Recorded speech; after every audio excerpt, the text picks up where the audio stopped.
My wife is one of the world's leading hypnotherapists. When a man she always loved crashed his car and killed someone, she hypnotized me to protect him. Sebastian can't go to prison. I need you to forget this, Liam. You have to take his place. When you get out, I'll make it up to you. I promise. My own son, only 5 years old, nodded along, his voice cold. You're just a useless dad anyway. When you're in jail, Seb can be my new father. Just as they wanted, I was hypnotized. I forgot everything and confessed to a crime I didn't commit, all for the man she truly loved. But then, in a prison brawl, I was hit in the head, and every memory they buried came rushing back like a volcanic eruption. Chapter 1. The smell of rust and stale sweat filled my nostrils. Get the hell up, you piece of trash. A mud-caked boot slammed into my chest. The pain sent me curling into a ball, my forehead cracking against the rough concrete floor. Boom! It felt like a dam breaking apart in the depths of my mind. A muddy torrent of shattered images flooded the 5-year void in my brain. Liam, just forget. You have to take his place. A woman's voice, cool and cruel, like a poison-tipped icicle stabbing through my eardrum. It was Sophia, my wife, Sophia Quinn. You're just a useless dad anyway.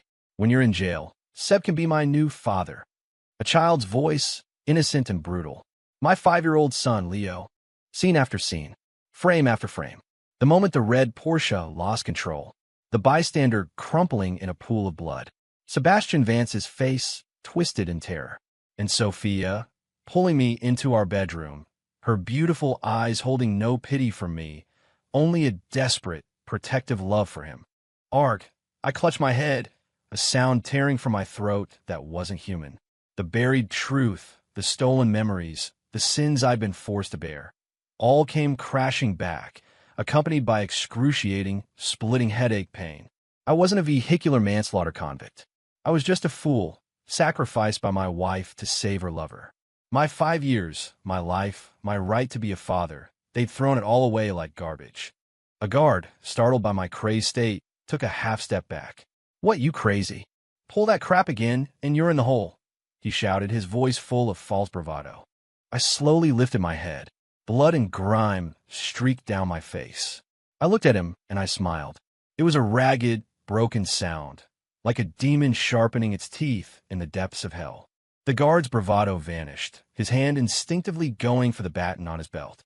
I'm not crazy. I climbed to my feet, methodically dusting myself off. My voice was terrifyingly calm. I just remembered a few things. Things that were enough to set the world on fire. Sophia, Sebastian, and my dear son, Leo. You must have thought I'd rot in this sunless cage until I was nothing but bones. Wait for me.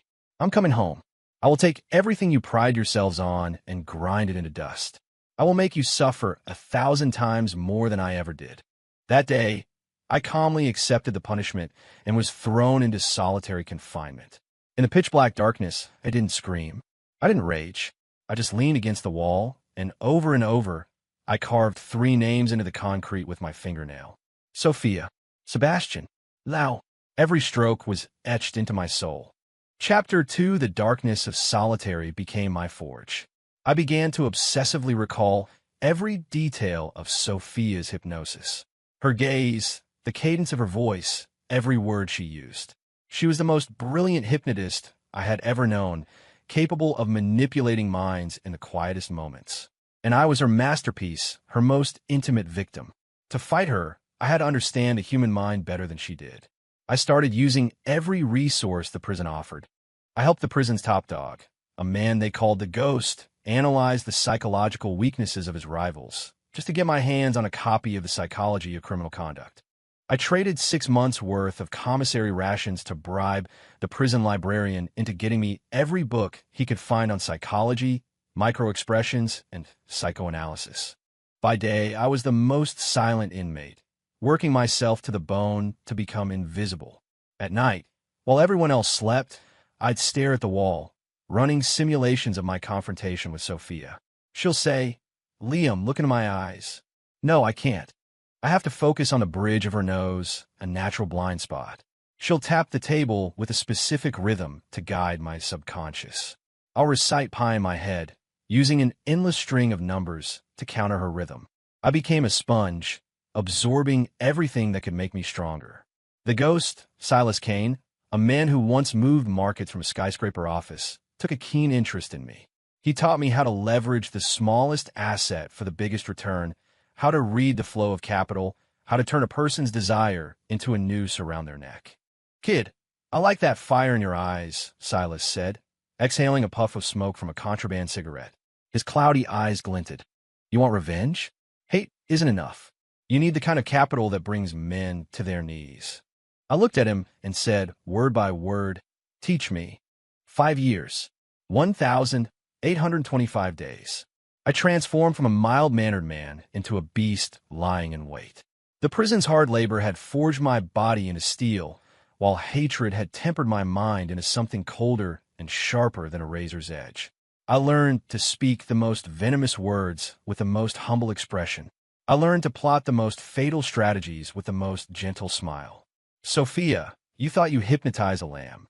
You're about to find out that you awakened a monster.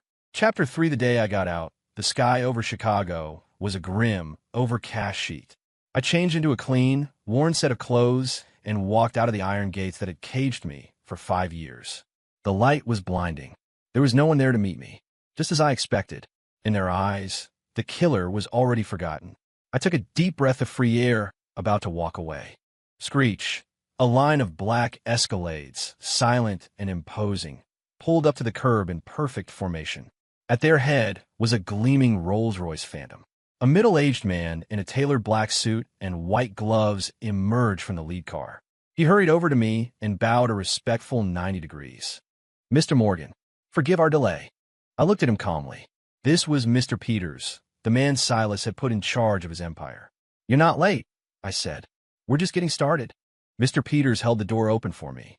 I slid into the plush leather interior. The convoy pulled away silently, heading toward the city skyline. Through the tinted window, the city I hadn't seen in 5 years blurred past. Mr. Peters handed me a tablet. On the screen was my new identity, along with a bank account balance that looked like an astronomical equation. Mr. Morgan, as per Mr. Kane's instructions, 50% of his assets have been transferred to you. You are now the majority shareholder of Apex Holdings. I swiped through the screen, looking at the names of companies at the kind of wealth that would drive any normal person insane. My expression didn't change. Money? It's just a tool for my revenge. Sophia, Quinn, and Sebastian Vance, I asked quietly. What's their status? Right here, sir. Mr. Peters immediately pulled up another file. Sophia was now the city's most celebrated psychotherapist, hailed as a mind magician, who catered exclusively to the rich and powerful. She was a star. Sebastian, using his family's influence and Sophia's connections, was now the vice president of a publicly traded tech firm. He was thriving, and they, along with my son, Leo, were living the luxury condo I had bought with my life savings before the fall. They had formed a perfect, happy new family. The file had a recent photo. Sophia was smiling gently. Sebastian looked handsome and successful. And my son, my Leo, was nestled in Sebastian's arms, his smile bright and innocent. Crack. The tablet screen in my hand fractured under the unconscious pressure of my grip. Happy? How wonderful. Your happiness was built on my hell. Then let me be the one to personally tear your fraudulent heaven to the ground. Take me to the Waterford Towers, I said, closing my eyes and leaning back against the soft headrest, naming the place that was once my home. Mr. Peters hesitated for a fraction of a second, then replied with deference, Yes, sir. The convoy changed direction. The hunt was on. Chapter 4. The Waterford Towers, Penthouse B. My home. I stood before the door, not bothering to ring the bell. Mr. Peters handed me a key. He'd acquired it from building management using a little persuasion. I slid the key into the lock and twisted it gently. Click. The door swung open. Laughter echoed from the living room. Leo, check it out. It's the new Lego Star Destroyer. Seb got it for you. That was Sebastian's voice, dripping with eagerness to please. Thanks, Seb. You're a million times better than my useless dad who rotted in prison. That was my son's voice, crisp and venomous. Leo, don't say that. Sophia's voice, gentle as always, but with a hint of indulgence. He was still your father. I don't have a killer for a father. I pushed the door fully open and stepped inside. The happy family tableau froze. The air turned to ice. The smile on Sebastian's face died. My son Leo's mouth fell open, the Lego box slipping from his hands and shattering on the polished hardwood floor. And Sophia, my former wife, all the color drained from her face in an instant. For the first time, those calm, beautiful eyes were filled with undisguised shock and a flicker of fear. 5 years. I was finally seeing them again. I didn't scream. I didn't roar. I just stood in the foyer with a faint smile, looking at them like an old neighbor dropping by. "I'm home," I said softly, my eyes gliding over each of them. "It looks like you've all been very happy while I was away." Sebastian was the first to snap out of it. He instinctively moved to shield Sophia and Leo. "Liam, how did you get out? You're supposed to be rotting in a cell. Is that what you were going to say?" I finished for him.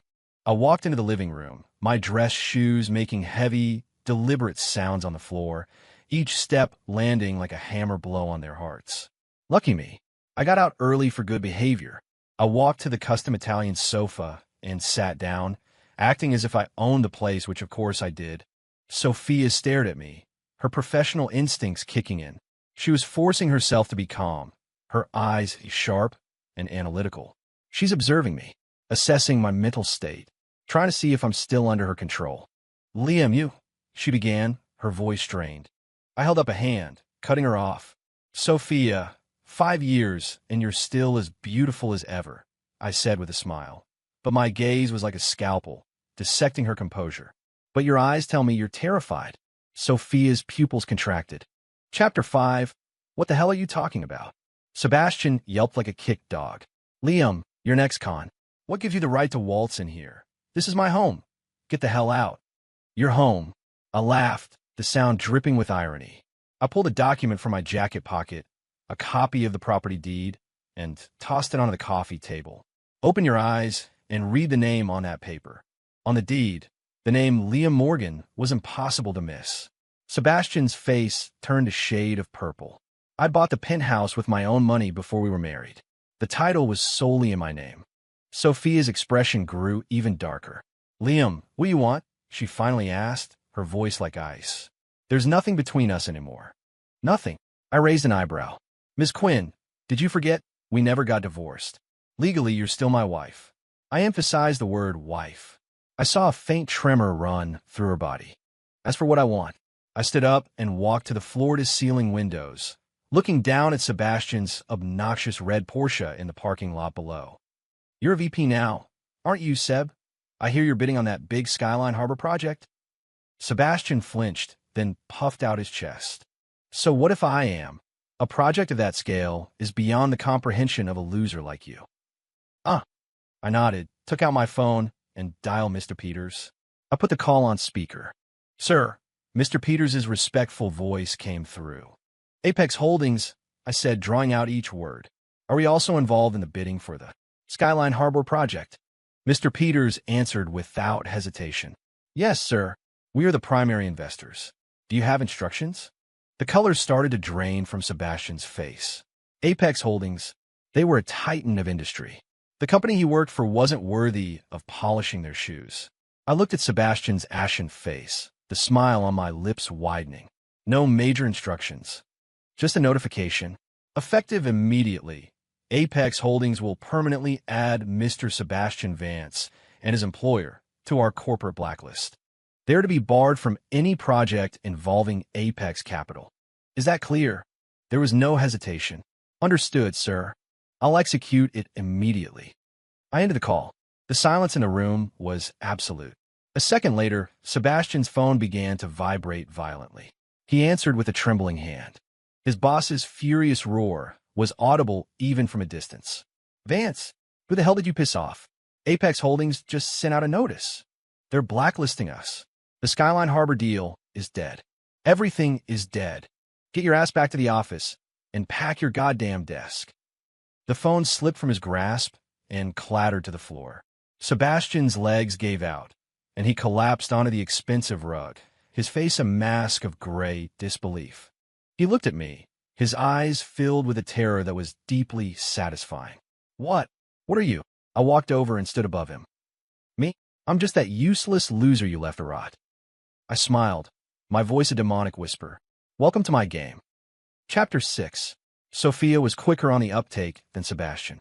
The moment he crumbled, she had already forced a chilling calm over herself. Her beautiful eyes were now filled with a volatile mix of suspicion and dread.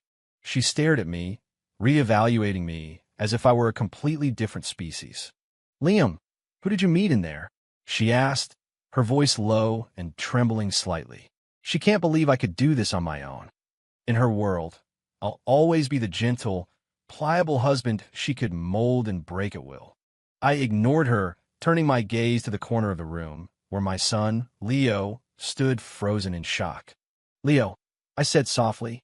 He flinched, looking at me as if I were a monster. Come here. My voice was quiet, but it held a command that couldn't be disobeyed. Leo looked desperately to Sophia and Sebastian for help. Sebastian was a broken man on the floor, and Sophia just bit her lip, silent. Tears welled in Leo's eyes, but he slowly, hesitantly, shuffled over to me. Dad, he whispered, his voice trembling. Don't, I said, holding up a hand. I'm not your dad. Isn't your dad the million times better Seb? The blood drained from Leo's face. I crouched down to his level, my face still fixed in that mild smile.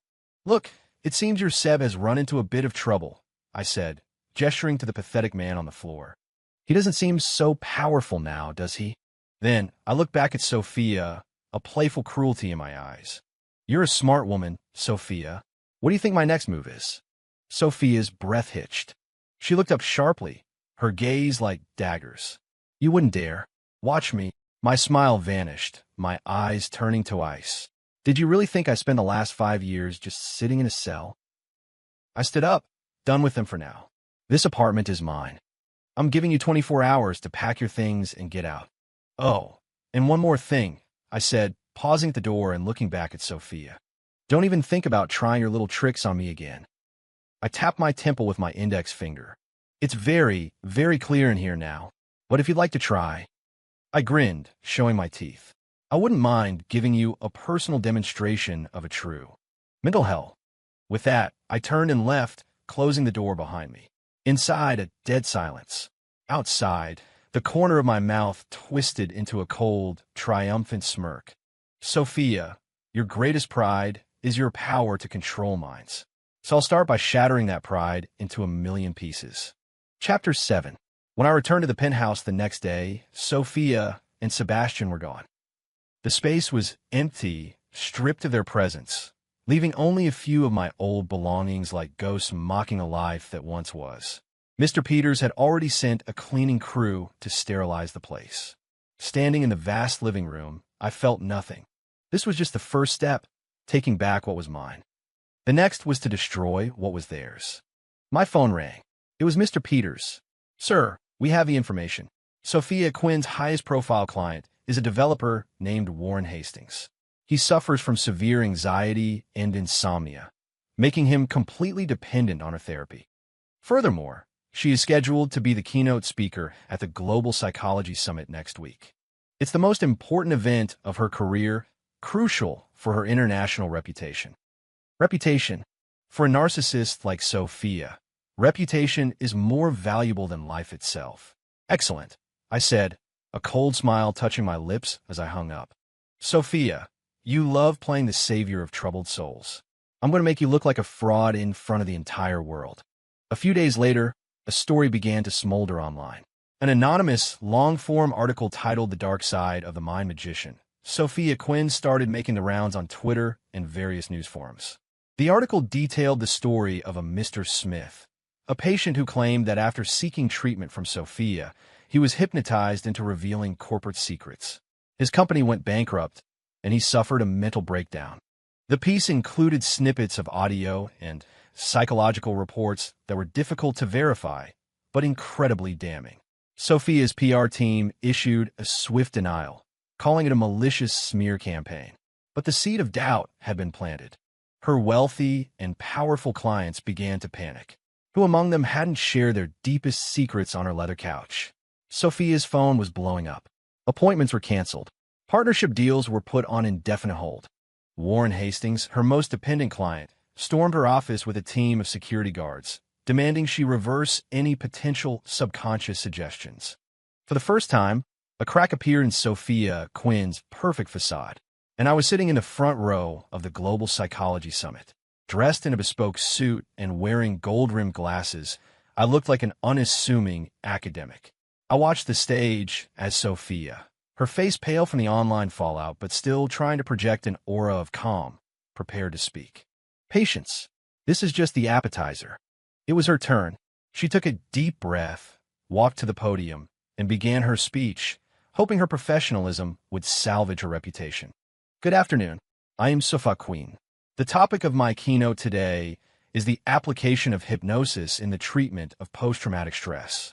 She never finished the sentence. The massive screen behind her, displaying her meticulously prepared PowerPoint, suddenly went black. A second later, a video filled the screen. The scene was the master bedroom of my old home, 5 years ago. Sophia, her expression cold as ice, looked directly at the camera, at me, and spoke, her voice clear and commanding. Liam, look into my eyes. You were driving. You hit someone. You were terrified, and you wanted to turn yourself in. Forget about Sebastian. Forget about the red Porsche. It was all you. Remember, it was all you. The entire auditorium fell into a stunned, deafening silence. Every single person stared, dumbfounded, at the woman on the screen, a chilling doppelganger of the elegant professional on the stage. Sophia stood frozen, the blood draining from her face until it was as white as a marble statue. She stared at the screen in horror. Then her eyes darted wildly over the audience. And then she found me. She saw me, sitting in the front row, giving her a bright, brutal smile. No, that's not real. It's a fake. Slander. Sophia finally broke, her voice a piercing shriek. But it was too late. The auditorium erupted into chaos. Camera flashes went off like 1,000 synchronized lightning strikes. Reporters, smelling blood, swarmed the stage. Ms. Quinn, is the video authentic? Did you use hypnosis to frame your own husband? Is this a criminal matter? Security guards struggled to hold back the tide of bodies. Sophia, shielded by her assistants, was hustled off stage in a humiliating retreat. As she passed my row, her steps faltered. She glared at me, her beautiful eyes now bloodshot and filled with a bottomless, visceral hatred. Liam, it was you. It was, I said, smiling, my voice low enough for only her to hear. Surprise, my dear. Wife, you monster. A monster. My smile deepened.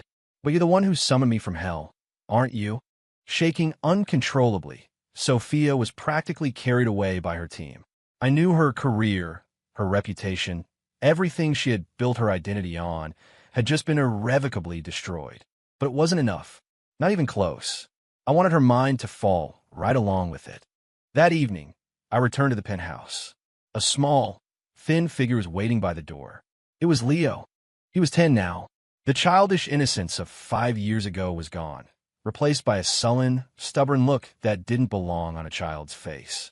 He saw me, and his expression became a complex storm of anger, resentment, and a confusion he couldn't name. Why did you do it? He yelled. Why did you have to ruin Mom? Ruin her? I looked at him, almost amused.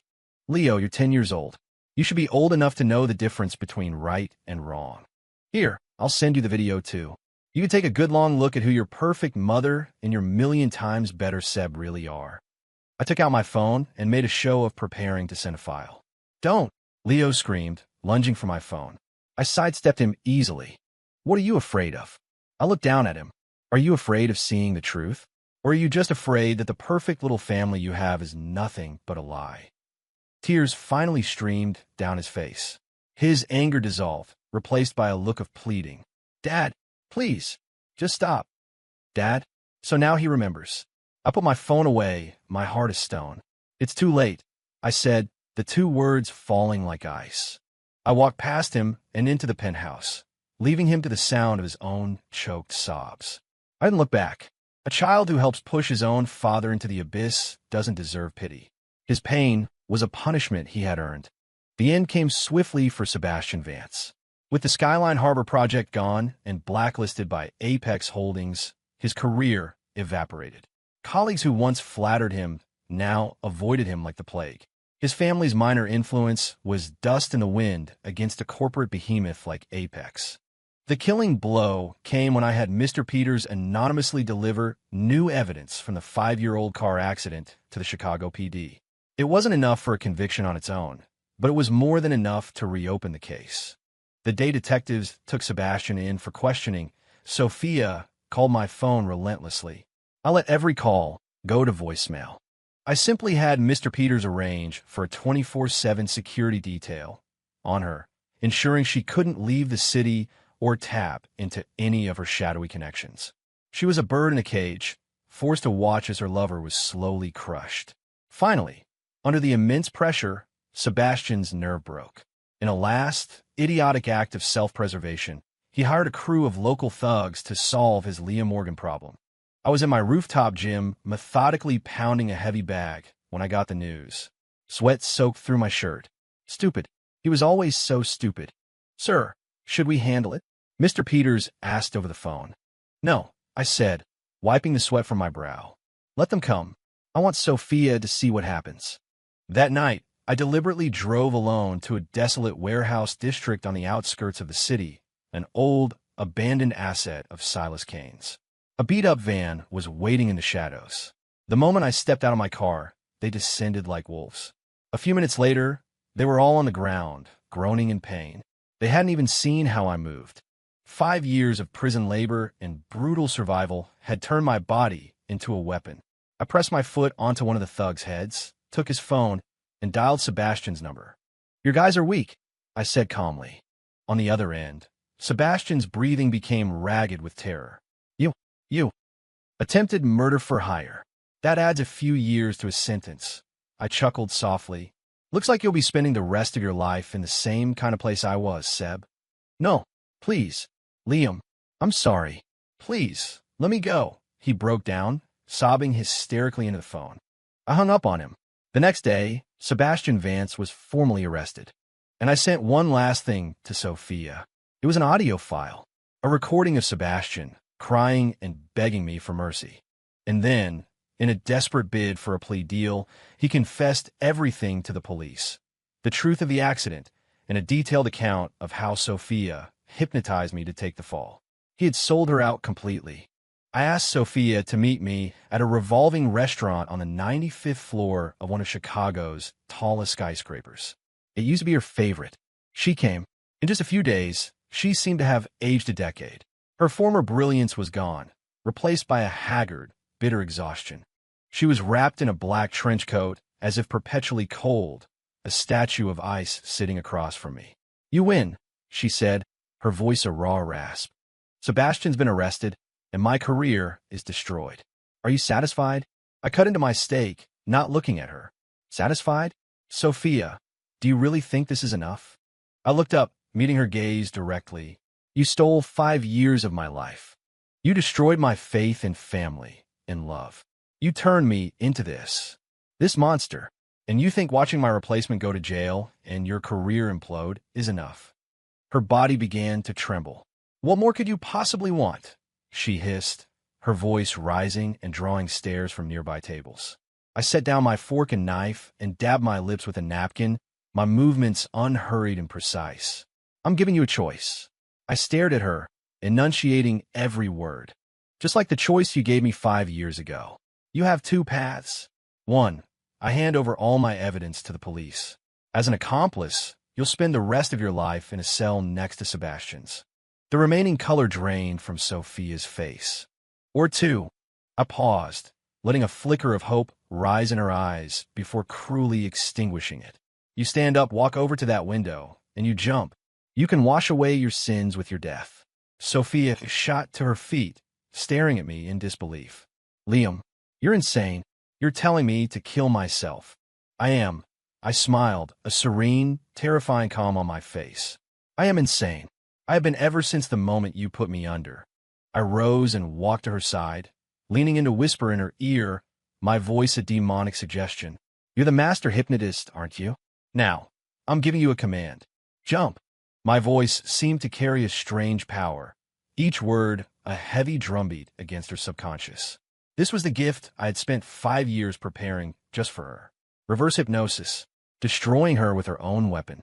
Sophia's eyes began to lose focus, glazing over with a hazy confusion. Her body, no longer under her own control, began to move stiffly, step by step, toward the massive plate glass window. Diniz Gaspat. The restaurant manager and security guards started rushing over. I simply stood where I was, watching coldly, watching her walk straight into the mental hell I had built for her. Chapter 11. No. Just as her hand was about to touch the window, Sophia let out a blood-curdling scream and collapsed, clutching her head. She convulsed on the floor, caught in the throes of an invisible war. Her willpower is strong. She truly was the best. Even under my psychic assault, she's still fighting back. But I wouldn't give her the chance. I walked over and crouched beside her, looking at her face, which was contorted in agony. Does this feel familiar? That night, 5 years ago, I was just like this, helpless, terrified. And you watched me, just as I'm watching you now. So superior, like a god. Every word was a sledgehammer, smashing against the crumbling defenses of her mind. You stole my memories. Now, I'm giving them back to you with interest. I held my hand up before her eyes, waving my fingers with a specific, rhythmic frequency. The same technique she had used on me. You are not Sophia Quinn. You are a murderer. You killed an innocent person and framed the man you claim to love. You will live every second of the rest of your life in guilt and fear. The last light of recognition in Sophia's eyes died. Her face twisted into the same mask of sheer terror I had seen on the bystander in the street, seconds before they died. No, it wasn't me. Not me, she mumbled, scrambling backward on the floor. AR. She let out an inhuman shriek, scrambled to her feet, and bolted from the restaurant like a mad woman. No one stopped her. They were all too stunned by the bizarre, horrifying spectacle. I slowly stood, straightening the lapels of my suit. Mr. Peters appeared silently at my side. Sir, she is... Follow her, I ordered calmly. Don't let her die, and don't let her get well. I want her to live forever in the hell she created, tormented day and night, until the end of time. Yes, sir. Later that night, I received the report. Sophia Quinn had suffered a complete psychotic break. The official diagnosis was acute-onset schizophrenia with severe persecutory delusions. She was committed to a psychiatric hospital. She spent her days in a padded room, repeating the same phrase over and over. It wasn't me. I didn't kill anyone. Sometimes, she has moments of lucidity, where the horror and agony of what her life has become are all too real. Other times, she regresses completely into the role I created for her, a terrified killer haunted by her crime. A fate worse than death. That was the revenge I wanted. I liquidated my shares in Apex Holdings, converting them into a sum of money that would last 10 lifetimes. I had no interest in business or power. Everything I had done was for a single purpose. Now, with my vengeance complete, it all felt hollow. I want to see Leo one last time. He had been sent to live with his maternal grandparents. The old couple looked at me with a complex mixture of fear and sorrow, but said nothing. I walked past them and into Leo's room. He sat at his desk, his back to me. He looked small and frail. On the desk was a picture frame. It was a photo of me, Sophia, and a 3-year-old Leo. We were all smiling. You came, he said, without turning around. I did. A long silence stretched between us. I'm sorry, he finally whispered, his voice thick with tears. I am sorry. Dad, I walked to the window and looked out at the quiet suburban street. There are no apologies in this world, I said. There are only choices and consequences. You chose your Seb and your perfect mother. The consequence is that your useless father came back for revenge. He slumped forward onto the desk, his small shoulders shaking as he cried. I didn't comfort him. Some wounds can never heal. Some betrayals can never be forgiven. I took a debit card from my pocket and placed it on his desk. The money on this card is enough to get you through college and give you a fresh start when you're an adult. From now on, you're on your own. I turned and walked away. I felt no attachment, no regret. As I reached the door, he called out, Dad, will Will you ever come back to see me? I paused for a moment, but didn't turn around. No. I opened the door and walked out into the sunlight. Behind me was the world I once loved more than life itself. Ahead of me was the unknown, freedom, and an endless, hollow void. Everything was over. Or maybe everything was just beginning.